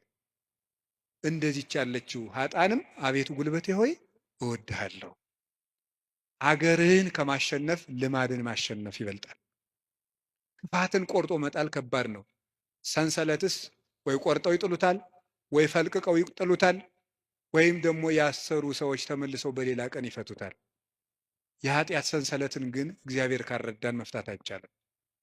እና ለዚህ ነው ቅዱስ ዳዊት ጉልበቴ ሆይ እወድሃለሁ ያለው። ለንስሐም ጉልበታችን እግዚአብሔር ነው፣ ለንጽህናም ጉልበታችን እግዚአብሔር ነው፣ ለእውቀትም ጉልበት እግዚአብሔር ነው። የእውቀት ኃይል የሚባለው እሱ ነው። እውቀት ባዶውን ሲነገር ኃይል የለውም። አንዳንድ ጊዜ ይህንን እኔም አስባለሁ። እውነት ለመናገር መቼስ ተያይዘን ከምንጠፋ አንዳችን ተናጋሪ አንዳችን ሰሚያን እንተጋገዝ ተብሎ ነው እንጂ እውነት ለመናገር እኔን የመሰለ ሰው እዚህ ቁሞ መስበክ አልነበረበትም። መስበክ ያለባቸው እንደነ ቅዱስ ዮሐንስ አፈወርቅ ያሉ ቅዱሳን መምህራን ነበሩ። ፍጹም አባት ነበር መስበክ የነበረበት። ቅዱስ ባስልዮስ ዘቂሳርያ ሲያስተምር ከአንደበቱ የሚወጣው የእግዚአብሔር ቃል እንደ እሳት ላንቃ እየተቆረጠ በምዕመናን ትከሻ ላይ ሲያርፍ ይታይ ነበር። ቃሉ ከመነገሩ የሰሚዎቹ መለወጥ ይቀድማል። ይሄ የእውቀት ኃይል ነው።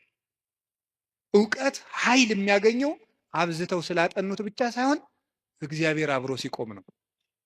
እና እውነቴን ልንገራችሁ፣ አብዝታችሁ ጸልዩልን፣ ቆመን እንዳናበላሽ እንዳንጠፋም፣ የምንናገረው ኃይልም እየመጣ በእናንተ ላይ እንዲለውጥ ብቻችን እንዳንቆም እግዚአብሔር አብሮን እንዲቆም የእውቀት ኃይል የሚባለው እሱ ነው። ቅዱስ ጎርጎሪዎስ ዘኑሲስ የኑሲሱ ጳጳስ ጎርጎሪዎስ ሀገረ ስብከት ላይ ሲመደብ ጥቂት ክርስቲያኖችና ብዙ እምነት የሌላቸው ነው የነበሩት። እሱ ካስተማረ በኋላ ደግሞ የማያምኑት ቁጥር የቀድሞዎቹ የክርስቲያኖችን ቁጥር አክሎ ክርስቲያኖች ደግሞ የቀድሞዎችን ኢአማንያን ያህል በዝተው ነበር ይባላል። ብቻውን ሙሉ አውሮፓን የለወጠው ኃይለ መንፈስ ቅዱስ ያደረበት ብቻውን አንድ ጳውሎስ ነበር ክርስቲያን ያደረገው መጀመሪያ። ለዚህ ነበር የመንፈስ ቅዱስን ኃይል በመግለጥ እንጂ በቃላት ማባበል አላስተማርኳችሁም ይላል ቅዱስ ጳውሎስ። ጆሮአችሁ ይሰማል?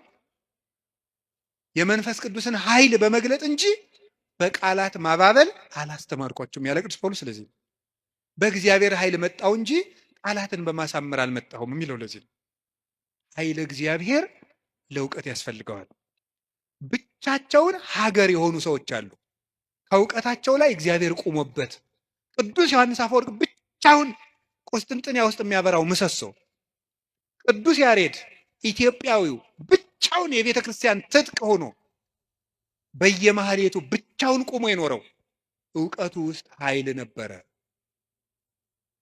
አንቀጸ ብርሃንን እኮ አክሱም ጽዮን ውስጥ ገብቶ ሲጸልይ ቅዱስ ያሬድ ከመሬት አንድ ክንድ አፈፍ ብሎ ቆሞ ነበር።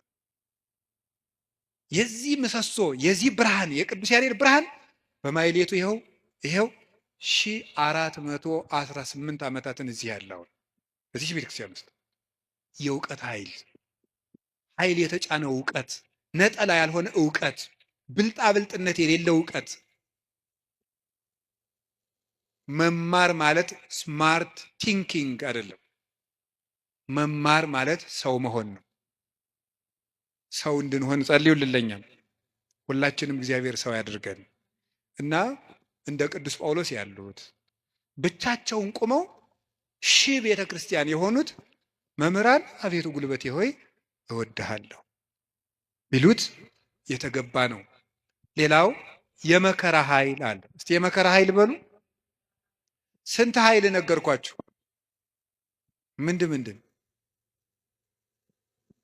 አይ ተመስገን እንደው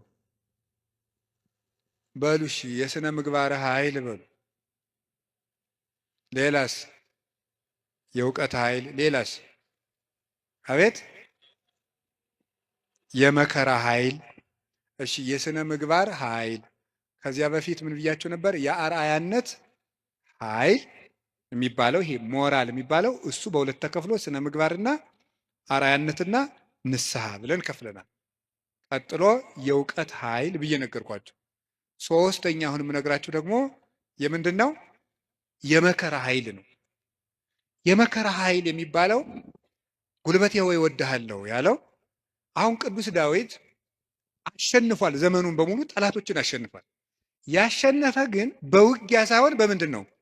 በመከራ ነው ያሸነፈው። ይገርማቸዋል። በመከራ ማሸነፍ ከዚህ ዓለም ሎጂክ የራቀ ነው። በዚህ ዓለም ለማሸነፍ ፓወር የግድ ያስፈልግሃል ነው ቀመሩ። ይሄ ነው። አሁን የዚህ ዘመን ሰው እና ክርስትና አልገናኝ የሚለው ተፍ ተፍ ብለህ ሰልፍ ኮንፊደንስ ይኑርህ ነው። በክርስትና ደግሞ ተፍ ተፍ ብለህ ትሁቱን ነው። ስለዚህ ነገሩ ወዲያና ወዲህ ነው። ቷችኋል አይደለም? ትሁት የሆነ ከፍ ይላል ነው። አሁን ደግሞ ራስህን ከፍ አድርግ፣ አትጣል ነው። እንደዚህ ነው። ማስታወቂያ ስራ፣ ገንባ፣ ራስህን አስታውቅ በደንብ።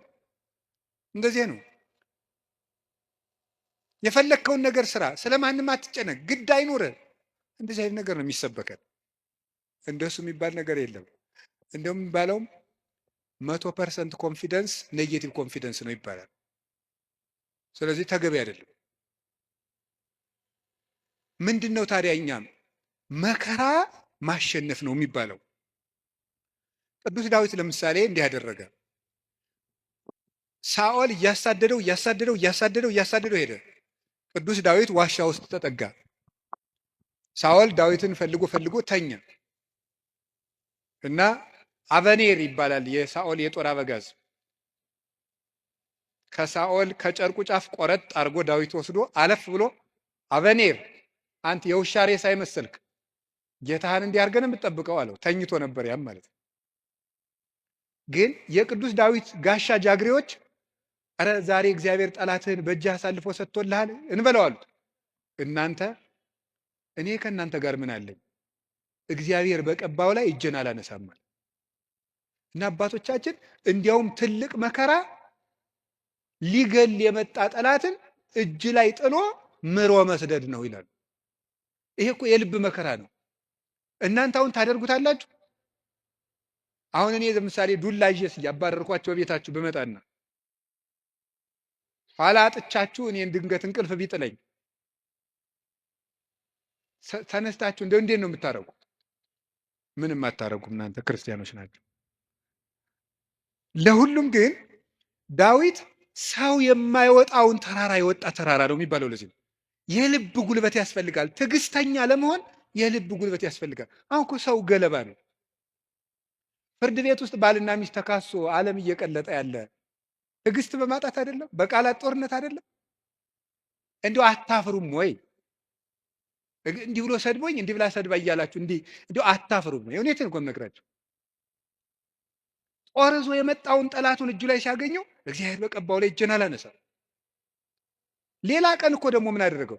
ዳዊት ወልዴ ቃልከ ማይዜኒ፣ ዳዊት ወልዴ ቃልከ ማይዜኒ። ዳዊት ስትዘምር እኮ ደስ ይለኛል እና በገና ደርድርልኝ አለው። የዋሁ ዳዊት በገና ሊደረድር ሲሄድ ጦሩን ሳኦል ይዞ ሲወረውርበት አድነን እግዚኦን ብሲ እኩይ፣ አቤቱ ከክፉ ሰው አድነኝ ሲል ጦሩ ሁዳ ከግድግዳው ላይ ተተከለች። ያንን ደግሞ መልሶ ሌላ ቀን ፈልጎ አገኙ።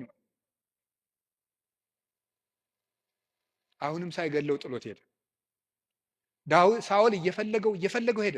ዳዊት ግን ይላል ለይግቡ ድኅሬሆሙ ጸላእቴ፣ ጠላቶቼ ወደ ኋላቸው ይመለሱ ይላል። ሳኦል መንገድ ጠፍቶት ተመለሰ። ደክሞ ማሸነፍ የእግዚአብሔራዊነት። ከዛ ምን አደረገ? ጎልያድ በመጣ ጊዜ ዳዊት በሰይፍ ነው ያሸነፈ በጠጠር? እስኪ ንገሩኝ። ስለዚህ የዳዊት ጉልበት ሰይፍ ወይስ እግዚአብሔር? ንገሩኝ እንጂ። የእግዚአብሔር ስም ከተጫናት ጠጠርም ኃይል አላት። እግዚአብሔር ከሌለው ግን ሰይፍም ያስገድላል። ጎልያድ ሰይፍ ይዞ ሄደ፣ ዳዊት እግዚአብሔርን ይዞ ሄደ። ከዚያ በኋላ ስም ወረገመኒ በአማልክት ይሁርኩሳን በረገሙ ጣዖቶቹ ረገመኝ። ዋንሰን ሳይኩ ሰለስተ አይባነ ሙስተ ፈለግ እኔ 3 ድንጋዮችን ከባህር አነሳው። ወጸፍክዎ ዲበ ፍጽሙ ግንባሩን አልኩት።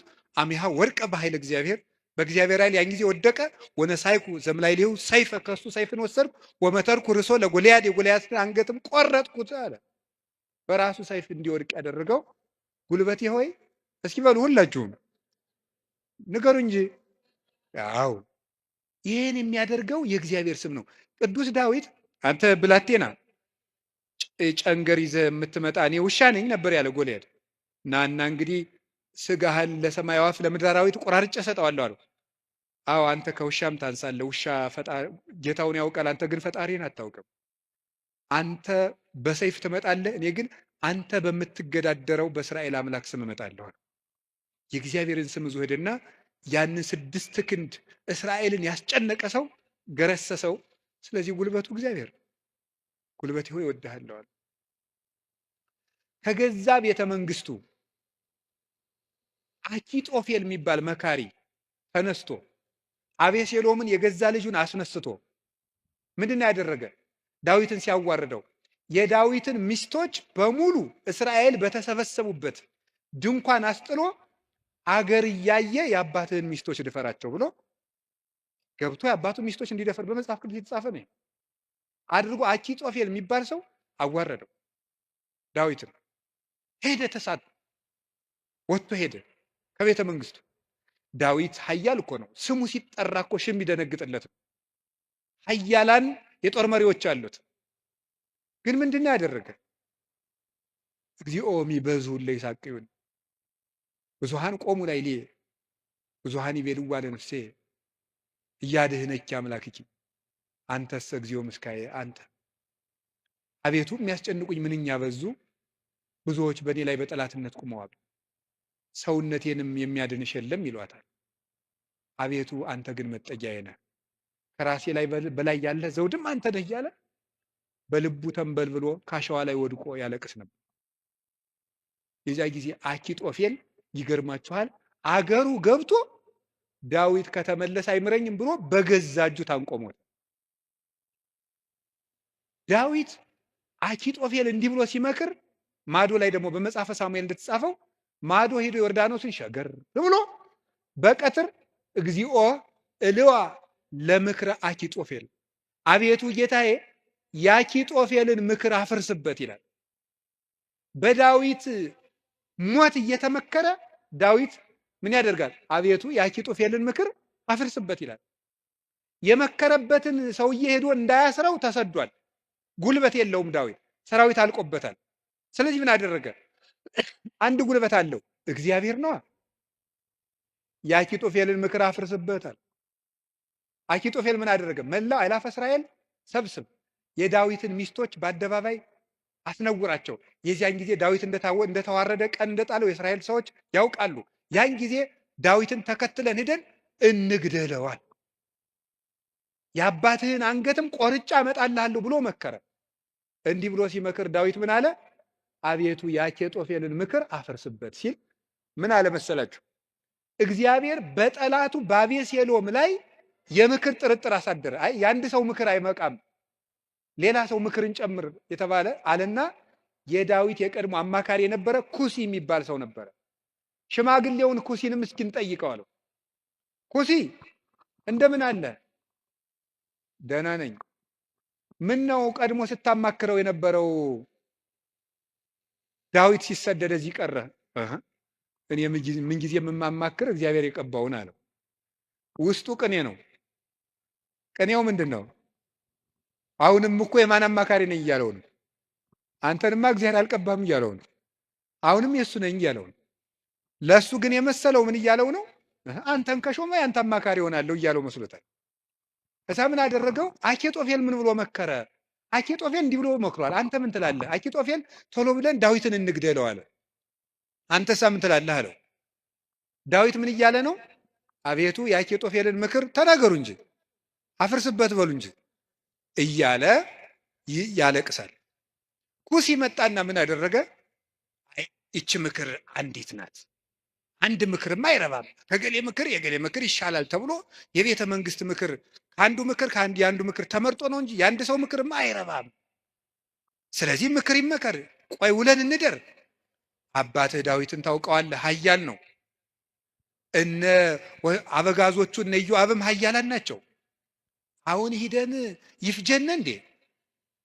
ነገር ግን መላው አእላፈ እስራኤል ገና ይሰብሰቡ፣ ምክርም አበርክተን እንምከር። ከዚያ በኋላ ህዝቡን ከሰበሰብን በኋላ ዳዊትን ከተራራ ላይ ያገኘነው እንደሆነ አውርደን ከውሃው እንመጠብጠዋለን። ሜዳ ላይ ያገኘነው እንደሆነ እንደ በረዶ እንወርድበታለን። ይሄ ነው እንጂ አሁንም ሄደን እንፈጅ ብለህ ነው አለው። እሺ እንግዲያስ ያንተ ምክር ይሻላል አለው። በጎን ምን አደረገ? ኩሲ ዳዊትን በዚህ ባጠገብ አትደር፣ ዮርዳኖስን ተሻገር፣ ሊገልህ ሊመጣ ነው አለ። ዳዊት ይህን ሰምቶ ተሻግሮ ሄደ። ከዚህ በኋላ ምን አደረገ? ተሻግሮ ከሄደም በኋላ አቤሴሎም እሱ አባቱን ተከትሎ ሊገል በሰረገላ ሆኖ በጫካው ውስጥ እያሰገረ ፈረስ ሲሄድ ፀጉሩን አሳድጎ ስለነበረ ፀጉሩ ከዛፍ ላይ ተንጠለጠለና ሞተ። ዳዊት ግን ፈረስ ላይ አልወጣ፣ ምክር አላማከረ። አቤቱ የአኪጦፌልን ምክር አፍርስበት እንዳለ የክፎችን ምክር አፍርሶ ዳዊትን ስለታደገው አቤቱ ጉልበቴ ሆይ ሙሉት እናንተ እወድሃለሁ ያለው ስለዚህ ነው። እግዚአብሔርን መውደድ እንዲህ ያለ ጉልበት ይሰጣል። ሲሰድበው እንኳን ሳሚ ወልደየራ የሚባል አንተ የውሻ ሬሳ ሳይመስልክ፣ መቼም ሰው የዚህ ዘመንም ሰው እንኳን እንደዛ ሳይመስል አይቀርም። አሽቃባጭነት ይበዛዋል። ማለት ምን ማለት ነው? ሁላችሁንም አይደለም፣ እነማንም እንደሆነም አላውቅም። ዞሮ ዞሮ ግን ባለስልጣንን ሲሻር መሳደብ እናውቅበታለን ነው ለማለት የፈለግኩት። ሲሾም ትንፍሽ የለም። ሲሻር ስለ አፄ ኃይለ ሥላሴ ነውር የሚወራው በደርግ ዘመን ነው። ስለ ደርግ ዘመን የሚወራው ቀጥሎ ባለው ነው። ቀጥሎ ስላለው የሚወራው ቀጥሎ ባለው ነው። ነገ ደግሞ የሚወራው ምን እንደሆነ ያላውቅም። ስለዚህ ልላችሁ የፈለግኩት ምንድን ነው፣ ቀን ሲጥለው ጎበዝ ሰውን የተሾመም ቢሻር ያጣም ቢያገኝ ከእውነት ጋር ቁሙ እንጂ ሰውን ቀንጥሎታል ብላችሁ አትሾም። እንዲሁ ለስጋም ተመልሶ ሊመጣ ይችላል። አጉል ነው፣ ተመልሶ ሊሾም ይችላል። ለነፍስ ግን ሰውን ቀንጥለው ምን ይላል ሰሎሞን? ቀን የሚያመጣውን አታውቅምና በጠላት ውድቀት ደስ አይበልህ ይላል። ስለዚህ ሳሚ የሚባለው አንተ የውሻ ሬሳ የመሰልክ ጭንጋፍ አለው ዳዊትን ያህል ጌታ ያን ከፍ ያለ ሰማይ እነ አቢሳ የሚባለው የእህቱ ልጅ ይሄ የውሻ ሬሳ የመሰለ አንገቱን ልቁረጠው አለ። ተው እግዚአብሔር ሰደበው ብሎት ነው አለ። እግዚአብሔር ስደበው ብሎት ነው። ይሄ ስድብ የሚያመጣውን ዋጋ አታውቅም አለው። ዳዊትም ጠላቶቹ ሁሉ ጠፍተው መልሰው ዘመኑ ተመልሶለት ቤተ መንግስቱ ገብቶ ፈጣሪውን አገልግሎ ዘመነ ቅዱሳንን ተጉዞ የእግዚአብሔርን እረፍት አረፈ። አቤቱ ጉልበቴ ሆይ እወድሃለሁ ያለው ደካማ እንባው ጦር የተሸከሙ ጠላቶቹን ድል ስለነሳችለት ነው። አሁንም ጉልበት እግዚአብሔር ጉልበታችን ነው ማለት ባጭር ቃል ለመጠቅለል አንድ እግዚአብሔር ጉልበታችን ነው ማለት ከኛ ዕውቀት ውጭ የሆነ ነገርን እግዚአብሔር ያደርግልናል። አንድ ከኛ ዕውቀት ውጭ የሆነ ነገር ነው። አሁን አንዳንድም የከተማ እናቶች ሊቃጣቸው ጀምሮ ነበር አሉት። ክርስትና ሲያስነሱ ውሃ በፌርሙዝ አሙቀው አምጥተው በዚህ አጥመቁልኝ። ይሄ ቀልድ ይመስላል በእውነቱ ማለት ነው። እና ቆይ ክርስትና ሲነሳ ልጄን ይበርደዋል ብላችሁ ታስባላችሁ? እናቶች እንደዛ ካሰባችሁ ሞታችኋል በሉት። ሰውም አይደላችሁ። ክርስቶስን እየለበሰ እኮ ነው። እንዴት ይበርደዋል?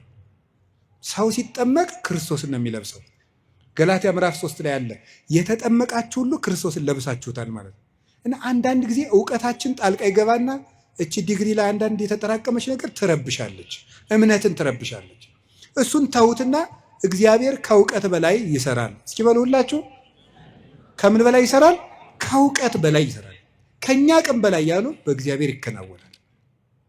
አቤቱ ጉልበቴ እወድሃለሁ የተባለው እሱ ነው። አንደኛ መጠጊያ ማለት ነው። ሁለተኛ እግዚአብሔር ከኔ አቅም በላይ የሆነውን ከተፈጥሮ ሕግ በላይ የሆነውን ነገር እሱ ይፈጽመዋል። ሶስተኛ ደግሞ የማረባ ሰው በሆንም እንኳን እግዚአብሔር እጁ ከያዘኝ ግን ትልቅ ሰው እሆናለሁ ማለት ነው። እግዚአብሔር ጉልበት ሲሆነው ውሃ ይገባና ምን ይሆናል? ጸበል። አፈር ይገባና ምን ይሆናል? እምነት። እግዚአብሔር ጉልበት ሲሰጣት የ15 ዓመት ልጅ ማንን መሸከም ትችላለች? ድንግል ማርያም እግዚአብሔርን ተሸከመችው። እግዚአብሔር ጉልበት ነው። እሱ ጉልበት ባይሆን እሳትን ማን ይታቀፋል? ማንም። እግዚአብሔር ጉልበት ሲሆን እሱን እንኳን እንችለዋለን። ስለዚህ የእግዚአብሔር ቤተሰቦች በእግዚአብሔር በርቱ፣ እግዚአብሔርን ጉልበት አድርጉት። ሁላችንም በእግዚአብሔር እንመካ። ሁልጊዜ ጸልዩ። አንድ ነገር ብቻ ልናገር፣ ወደ እግዚአብሔር ለመሄድ ከየት ልጀምር ካላችሁኝ ጸልዩ። መንፈሳዊ ሕይወት ከየት ዛሬ ምናልባት ዛሬ ብቻ ቃለ እግዚአብሔር የምትሰሙ ሰዎችም ትኖራላችሁ። ዛሬ ድንገት የመጣ መጥቶ የማያውቅም ሊኖር ይችላል። መንፈሳዊ ሕይወት ከየት እንደምጀምር ግራ ገብቶኛል ካላችሁ መንፈሳዊ ሕይወት መጽሐፍ ቅዱስ ሂድና አጥኑ ወይም እንደዚህ አድርጉ ወይም እንደዚህ አይደለም። መንፈሳዊ ሕይወት መጀመሪያ ከጸሎት ጀምሩ። በቃ ሌላ መጀመሪያ አባታችን ሆይ በቃ እሱም በሉ። ከዛ ቤተ ክርስቲያን ውስጥ ተሳተፉ፣ አስቀድሱ። ከዚያ በኋላ መጽሐፍ ቅዱስን በደንብ ተማሩ። እነዚህ ሶስቱ ሁልጊዜ የቤት ስራ እሰጣችኋለሁ፣ እኔም እናንተም ታደርጉታላችሁ። አሁን ዛሬ መልሼ ልሰጣችሁ ነው። ከዚህ በኋላ በሄድኩበት ሁሉ እናገራለሁ፣ ሰው ቢሰለችም ባይሰለችም። እንደ ከርቤ እስከምትመር ድረስ ተናገር ብሏል አንድ የቤተክርስቲያን አባት። እሺ፣ አንደኛው በቀን እንድታደርጉት ሁልጊዜ ነው የምነግራችሁ። እዚህ መድረክም ተናግሬያለሁ። አንደኛው በቀን አንድ ምዕራፍ መጽሐፍ ቅዱስ አንብቡ። ሁለተኛው በቀን ቤተክርስቲያን ሳትገቡ አትዋሉ። እንዲሁም ከዛሬ በኋላ በሰበኩበት ሁሉ ለመናገር ነው ቃል የምገባው እግዚአብሔር ቢረዳኝ። እነዚህን 5 ነገሮች ሰው እስኪያደርጋቸው ድረስ ከቻልኩ እስከምሞት እናገራለሁ። እናንተም በጸሎት ካሰባችሁኝ እና ካስጨረሰኝ። ስለዚህ የመጀመሪያው አንድ ምዕራፍ መጽሐፍ ቅዱስ በቀን አንብቡ። ሁለተኛው ቤተክርስቲያን ሳትገቡ አትዋሉ። በቀን መግባት የማያስችል ተፈጥሯዊ ግዳጅ ከገጠማችሁ ደጅ ላይ ቆማችሁ ሄዱ። ሶስተኛው በሳምንት አንድ ቀን ቢያንስ አስቀድሱ። ውስጥ ገብታችሁ በሳምንት አንድ ቀን ቢያንስ ማለት ነው። አራተኛው ንስሐ ግቡ። ንስሐ ግቡ። ንስሐ እንዲያውም ምንድን ነው የምትባለው? ሌላኛይቱ ከእግዚአብሔር የተሰጠችን ልደት ናት ነው የሚባለው። አንድ ልደት ከእናት አባት ተወልደናል። ሌላ ልደት ደግሞ በጥምቀት እንደገና እሷ ስትደበዝዝ ደግሞ እግዚአብሔር በንስሐ ልደትን ሰጠ። አዳም ከሔዋን እሱን የመሰለ ልጅ እንደወለደ ይላል አረጋዊ መንፈሳዊ የተባለ ሊቅ። አዳም ሔዋን ከምትባል ሚስቱ እሱን የመሰለ ልጅ እንደወለደ ክርስቶስ ከንስሐ ማኅፀን እሱን የመሰሉ ልጆችን ይወልዳል። ደስ አይላችሁም? አዎ፣ እዚያ ንስሐ ማኅፀን ውስጥ ገብተን እንደገና ክርስቶስን የመምሰል አባታችን እግዚአብሔርን የመምሰል እድል አለን። እሱ የመንፈስ ቅዱስ ጉልበት ስለሆነ ነው አቤቱ ጉልበቴ ሆይ እወድሃለሁ እንድንል የፈለግኩት። ንስሐ ግቡ። የመጨረሻው ጸልዩ። ሳትጸልዩ አትብሉ። ሳትጸልዩ እቤት አትውጡ። ብትችሉ ስግደት ስገዱ። ስገዱ። ጥቂት ስገዱ። ትንሽ ከቻላችሁ 41 ካቃታችሁ 21 ካቃታችሁ 7 ካልሆነም 3። ይኸውላችሁ እኛ ለእግዚአብሔር ስንሰግድ ሰይጣን ከኛ እግር ይወድቃል። ሰው ለእግዚአብሔር ሲንበረከክ የሚያንበረከኩት ከእሱ ስር ይንበረከካሉ። ዳዊት ለእግዚአብሔር ይንበረከካል፣ እግዚአብሔር የዳዊትን ጠላቶች ለዳዊት ያንበረከካል። ቀመሩ ይሄ ነው። እኛ ለእግዚአብሔር እንንበረከክ፣ የሚያንበረክኩንን አጋንንት ደግሞ እግዚአብሔር ያንበረከካቸዋል። ሰው ለእግዚአብሔር ሲንበረከክ ትልቅ ነገር ነው። ስለዚህ ጥቂት ስግደት በቀን ስገዱ። ጸልዩ። ጸሎት አታቋርጡ። ለጸሎታችሁ ደግሞ ቀመር አታብጁለት። ማለት ምን ማለት ነው? ዛሬ ንጹህ ነኝ ልጸልይ፣ ዛሬ ረክሻለሁ አልጸልይም። በቃ ሁልጊዜ ዝም ብላችሁ ጸልዩ። ሁልጊዜ ጸልዩ። ይህን ያደረግን እንደሆነ እግዚአብሔር ጉልበት ይሆነናል ልላችሁ ፈልጌ ነው። መድኃኔዓለም ለሁላችንም ጉልበት ይሆነን። የትንሣኤውን ብርሃን ለሀገራችን ያብራልን። የጨለመብንን ነገር ሁሉ በትንሣኤው ብርሃን ያርቅልን። ለተጨነቁ ሁሉ መድኃኔዓለም ሰላምን ይስጥልን። አቤቱ ጉልበቴ ሆይ እወድሃለሁ። ወስብሐት ለእግዚአብሔር።